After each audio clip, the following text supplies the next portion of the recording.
I'm pretty sure that's a Volvo. What the heck? What's up, guys? It's Drifts and Lifts here. Welcome back to the Drifts and Lifts Epic Volvo Drift YouTube channel. Click that subscribe button because gravy is coming down on your face. Lots of Volvo gravy. Alright guys, so today I'm gonna be showing you my new car. I bought another one. Yeah, it was really cheap, and yeah, so it's a 740 and it was $100. Can't really say no, runs and drives. But first I want to show you guys something. So this is interesting. As you saw in the last video, I took the head off Edna here, and all that white, or it was actually really blue smoke. It was oil smoke for sure, even the smell of it. And then upon further inspection of the head gasket, we couldn't really see anything wrong with the head gasket, which leads me to be a little bit stumped. Then I had a random thought yesterday, and I was like, I wonder if the PCV box was so plugged that maybe something was happening there, the crankcase pressure couldn't relieve, and it started pushing oil into places it shouldn't, like the intake for some reason. So I figured I'd pull the charcoal canister, which is, or sorry, this is actually the PCV box, I guess you could call it. If you take a look there, that is severely clogged. Output of this box has that much crud in it. I'm willing to guess the insides of it are even worse. I have a pretty darn good feeling that that was the reason why all that smoke was coming out the exhaust. Because when I actually pulled the intake of this car, like when I pulled this boot off, just the throttle body there was so much oil in there. So the only place that could really come from is the PCV box, which is this line right here, which ends up in that the PCV box. So it's actually called an oil separator box. I don't know, that's like the correct term for it. Same shit. Yeah, so what I did is I ordered a new head gasket kit from IPD and a new oil separator box. Unfortunately, I probably should have checked that before I pulled the whole head off and everything, but luckily this is a really easy job on these cars, so it shouldn't be a big deal. Once I get that head gasket kit in, I'm going to slap it back together, and I'm going to put a new oil separator in it, and hopefully that fixes the problem. I said I was going to scrap Edna, but I don't really want to do that. The thing's already ready to go. It's got the tires, it's got the modded suspension, it's got fully weight reduction, it's got a welded diff, the e-brake even works. Like, this thing's ready to have a lot of fun in. So instead of just scrapping the car and taking the parts off it, I'm gonna give it a chance and see if I can fix it with this. And I think that's gonna work. Anyways, guys, so I'm gonna go show you my new 740 over there. I don't really have much of an explanation. This guy's got a nice truck here. I don't have an explanation of what I'm doing with it, but I think the plan is to actually sell it to Kyle, and then he's going to do the same thing to Edna that we did on Edna, and then hopefully we can do like river beating and off-road Volvo rallying together. So what I'm going to do right now is I'm going to head over there, show you guys this car. Alright guys, I apologize for the wind here, a little windy out. Alright guys, so meet Spencer. This is my new 740. I picked it off my good friend Spencer. And as you guys know, once I buy a car, I name it after the previous owner. So yeah, Spencer is a 1987 GLE. And look what interior we got in here, guys. This is the oxblood red leather interior. Pretty rare. You don't see these too often. Definitely, like, I would say the most rare interior color as far as, you know, all the 740s I've seen and owned. You don't come across these too often, so kind of cool. As you guys can see, the reason I got it for $100, we got some pretty good quarter panel damage right there, and you got the front damage too. This headlight got smashed in pretty bad.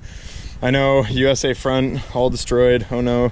But that's cool. So this interior is actually really clean, so I might even like pull this, like trade the seats out for some different seats before I give it to Kyle, or Kyle can just give them to me so they don't get destroyed. Whatever. It's kind of cool. Like, even these door panels are actually in decent shape. Honestly, I don't even know if I remember starting this thing up. Oh yeah, I guess I had to put it on the trailer. But let's start this thing up, take a look under the hood. This car's got 260,000 kilometers. Okay, it's a little chunky. All right, there it is. Just a belt squeak. Now it runs really smooth.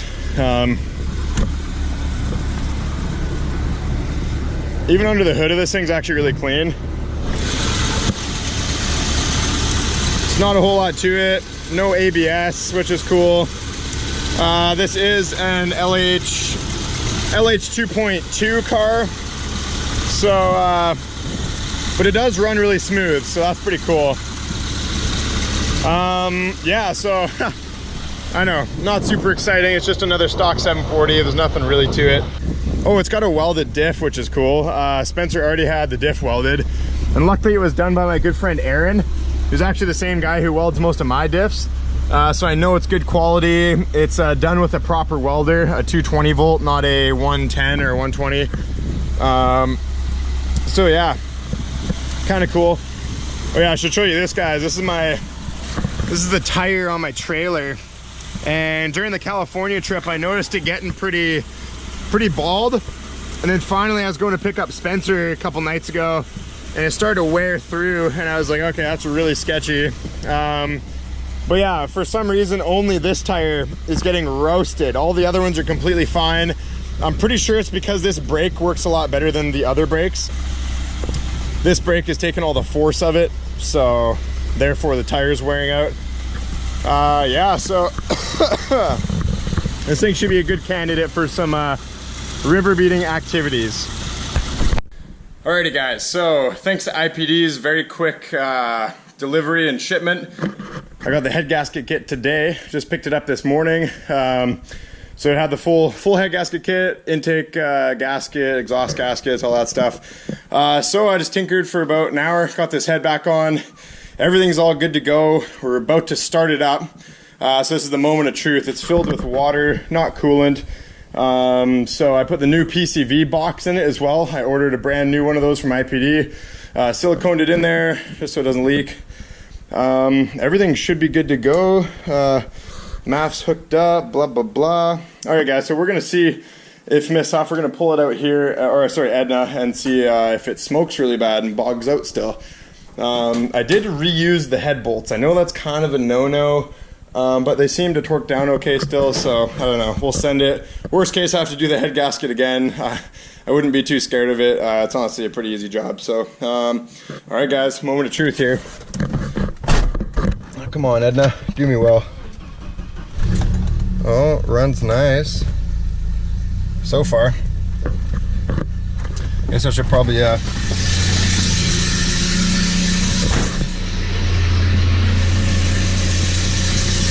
close this hood so it doesn't hit my garage door driving out. This thing's actually pretty lumpy.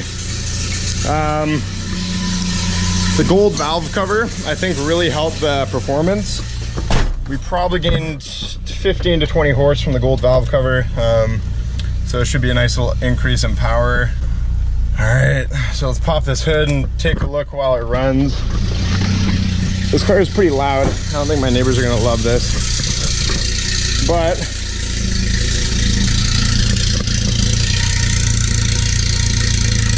so far from what I can see, I don't see any smoke. Okay, it's starting to bog a little bit. There could be some residual smoke. All right, all this, yeah, see this car's got a weird noise. I'm honestly not too sure what it is. The reason we're getting smoke from the exhaust manifold right now is because I sprayed it with some stuff. So that's not a big deal. Let's go pull it on the road so I don't piss off my neighbors. And let's take a look if this thing continues to run good for me.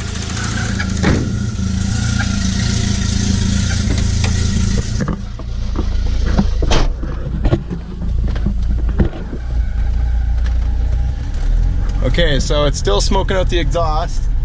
I can see. Oh, uh-oh, it's stuttering out. Uh-oh. Oh no, guys, this isn't good. Oh yeah, she's chuffing blue still. Okay, so that is not cool. That sucks really bad. Oh, that just ruins all the plans. Oh no. Oh yeah, she's still smoking real bad. So maybe it's Maybe it's residual oil smoke. I'm not too sure why this would be happening.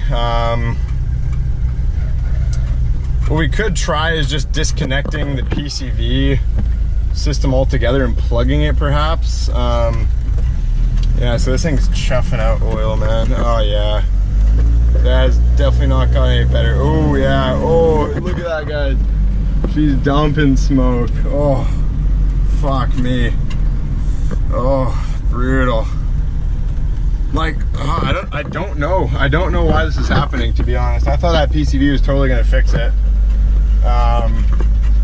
Really weird, man. Like, it must be getting by the piston rings or something. Oh, just tons of smoke, guys. Like, this is brutal. So this thing's motor must be a little fucked, like the piston ring or something.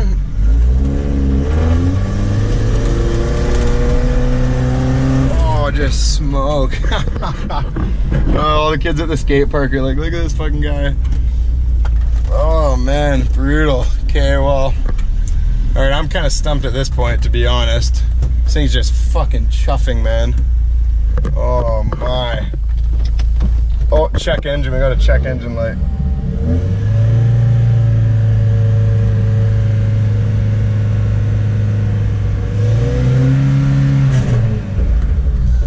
Okay, it's kind of clearing up. Nope, never mind. No, it's not.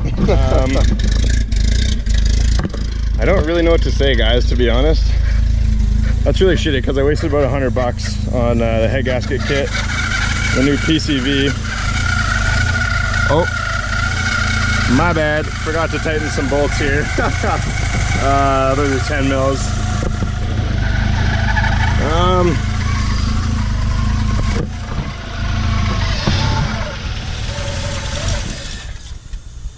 Okay, didn't like that. My guess is there's a ton of oil coming in through here. I don't really know why though. Okay, I'm gonna go back to the garage and tighten these up. And I'm gonna pull this intake off and I'm gonna see if there's a shit ton of oil. And if there is, I'm going to plug this off and just run the PCV open. We're gonna see if that kinda, you know, maybe there's like a ton of oil down in here. In this boot, maybe, and it's sucking it up. I don't know. I'm losing hope here, but we'll see. All right, so pull the intake off. There's a bunch of oil, of course. So what I'm doing is I'm disconnecting this, and then I plug that with all I had, a bolt, and maybe oil will stop pouring out of there and into there. Now the fact that there's so much oil pouring, I should even check the oil level. Like, maybe this thing's overfilled for all I know. I don't think so, but okay, we're gonna take it for a rip again. I actually took the thermostat out. It seemed pretty hot. This thing's getting really hot. So maybe the thermostat was sticking. Maybe the water pump's not doing what it should. I'm not quite sure yet. But this seems like the water's not circulating in it. When I fill this up, it doesn't really go anywhere. Usually when you have the car running, you can see it kind of swirl it down. Okay, I'm going to check the oil level with a rag. And then we're going to take it for another cruise. And I don't know. It's probably going to still do the same thing, but who knows, right? Let's give it a go. Alright guys, round two. I'm going to there's still a bunch of oil in the intake. So I might have to drive it down the road to get rid of it, but it might keep coming. I'm not too sure. Hopefully it's not the piston rings.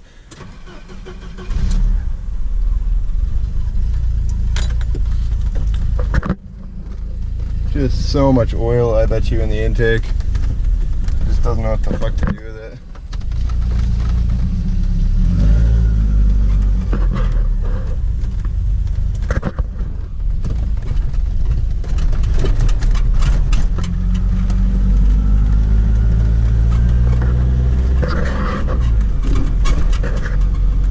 Hey guys, so I don't see any smoke at the exhaust. Not bogging. We have a check engine light for some reason. I'm not too sure why. Okay, we got power again. Seems like, at least. I actually forgot to plug in the knock sensor. I feel like it just retarded the timing there. But Seems like it's not bogging like it was, so maybe.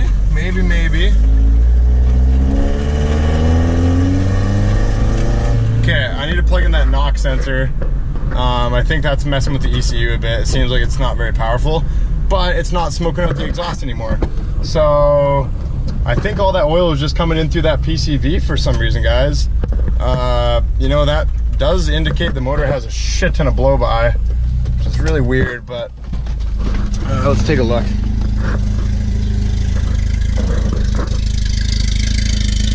So yeah, no smoke. Really, really weird.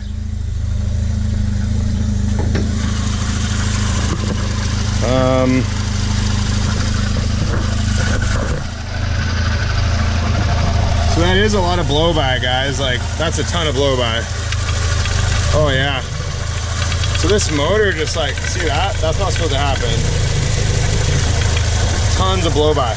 But like, you know, all I want it to do is run okay for me. Like, whatever if it has a bunch of blow-by, it's not the end of the world, really. I just want it to run without bogging out. That's all I really care about. So let's try to find this knock sensor. I'll plug it in. And that check engine light, let's check what actually the problem is. I forgot this thing's LH 2.4 fuel system, so it does have a diagnostic little box here. So you plug the terminal into number 2, you hold this down for about 3 seconds, let go. We're gonna count 1, 2, so 2, 2, 1.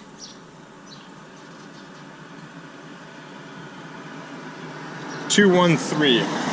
So now we press it again if we're going to see if there's any other codes than 213.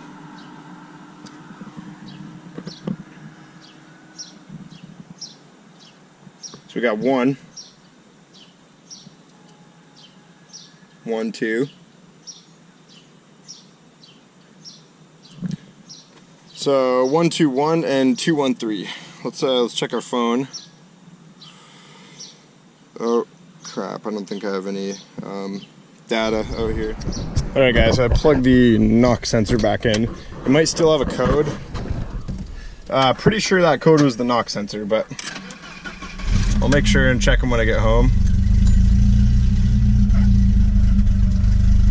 Okay. I just hope we got full power, and that's all I really want from this motor. Seems like you can't really, like a B230F, I've never really seen one lose too much compression. I mean, they hang in there pretty damn good usually. See, the motor runs smooth though, that's a funny thing. It's got a really weird sound. I think that's like the alternator bearings potentially. Sometimes you can look at the belt and see if it, like, when it makes a sound, if the belt frequency kind of changes. Alright guys, so I don't see any smoke out the exhaust anymore. My hands are covered in Volvo gravy. I'm gonna go back this way. Give some throttle, see if it's not.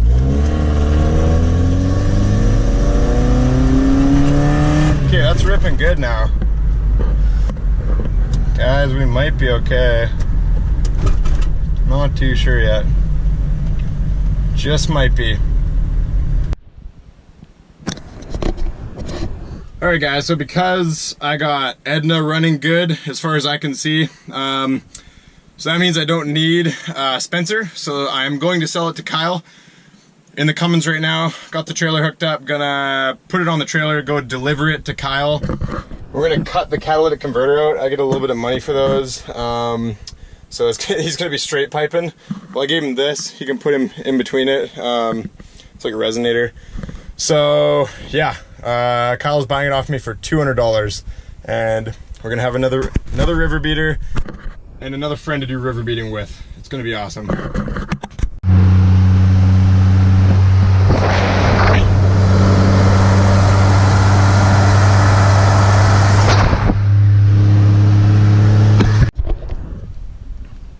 Alright guys, so we got to Kyle's house here.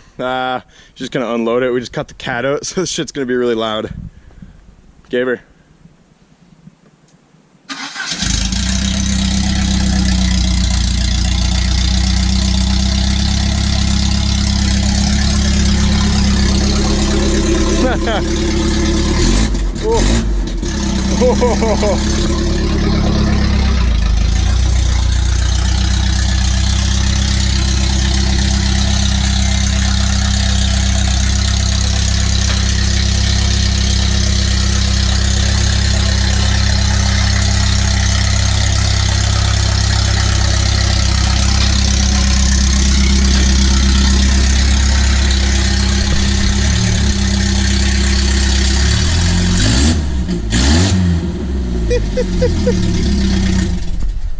Woo, that's fucking loud. It's got some noise. Kyle, are you excited to pour Volvo gravy on yourself? Oh, I'm so excited. I'm gonna cover it in it. Nice. Yeah, so the plan for Kyle, I think, is to raise it up back to factory height. We'll find him some big tires. Probably do the same kind of shit that we did on Edna, and hopefully can have basically 2 replica like off-road river beater Volvos, and we'll go on some cool adventures. Yep. Race, off-road, jump, etc., etc. Yeah, it's gonna be sick. I'm really stoked. All right, guys, so that is pretty much a wrap-up of today's video. We shuffled Volvos where they need to go. Oh yeah, Tim's in the scrapper. Rest in peace, Tim, Volvo heaven. Yeah, we had fun. That was a lot of fun with that car, the blue one. That was the one that we sunk in the river, did all that shit with. It had a good life, let's just say. We used a lot of its parts, had a lot of use, so good to go. I think I'll leave you there, guys. Next episode, we got Edna back on the road, so we can take that and do some stunts somewhere. I am selling the blue Cummins, so that's going to be on Friday. That is going. Then I am putting the red truck back on the road. That's kind of exciting. I love driving that truck, so that'll be fun. Maybe film a video or two with that. Yeah, I should go to a drift event one of these days. Like, actually, there is a drift event coming up. There's the one in Mission. It's about 2 weeks away from now. I forgot about that, actually. I gotta prepare for that. So anyways, like and subscribe for Volvo Gravy. Peace out.